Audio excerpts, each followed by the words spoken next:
Hey guys, Chelsea Murray here with Positive Futures Dog Training and Behavior, and today we're going to be continuing our series Leave It with part 4. So we have already put this behavior on cue. We have started generalizing the concept by branching out and practicing with different objects from around the house. And then we even started working on a dropping leave it, where we can hold an object in our hand, drop it, and our dog doesn't go for it. They offer attention to us instead. If you have not already mastered those, be sure to take a look at the link in the comments section so that you have access to those videos.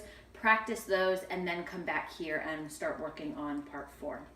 Now, we do want to use a little bit of management when we start training this behavior, so make sure that you grab your dog's harness and leash, because we want to prevent them from getting the object we're asking them to leave.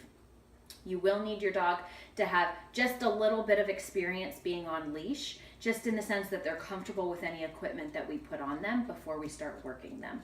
I do recommend using that equipment whether you are indoors or outdoors working on this behavior.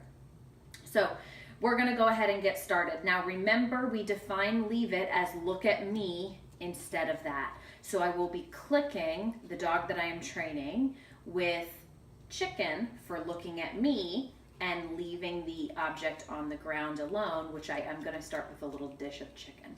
All right, so let's go ahead and get started.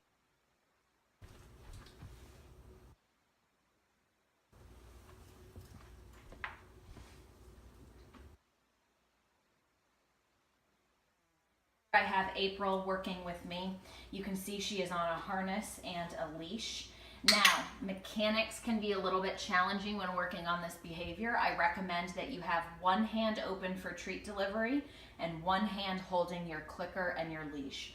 We're going to start with a few warm-ups of the object on the ground, and then we're going to start to put this behavior in motion.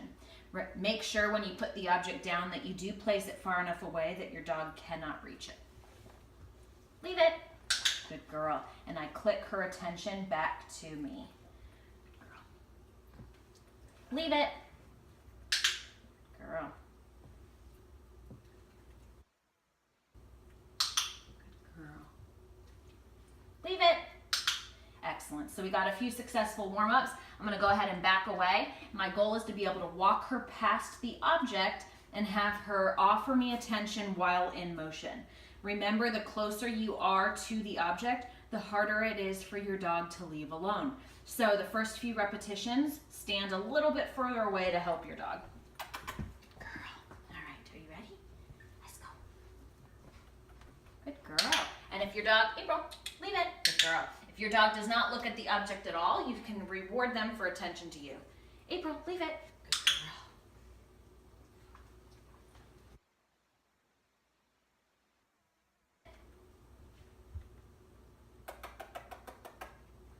Good girl. If they do not leave the object alone, make secondary noises to get attention. Avoid double cueing. All right, you ready? Let's go. Leave it. Good girl. Good girl. April. Good girl. Leave it. Excellent.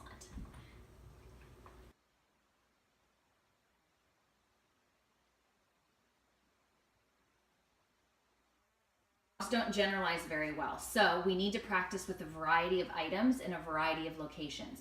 So start with one object, like the bowl of chicken that I had, and as soon as your dog figures out the rules of the game, go ahead and change that object. We're helping them change that picture so that they figure out that leave it means attention to us, regardless of where they are or what they're looking at. So go ahead and grab your harness, grab your leash, your dog, your clicker, your treats, and go ahead and grab an object. Go ahead and place that object on the ground and start practicing your walking leave it. Thanks guys, happy clicking.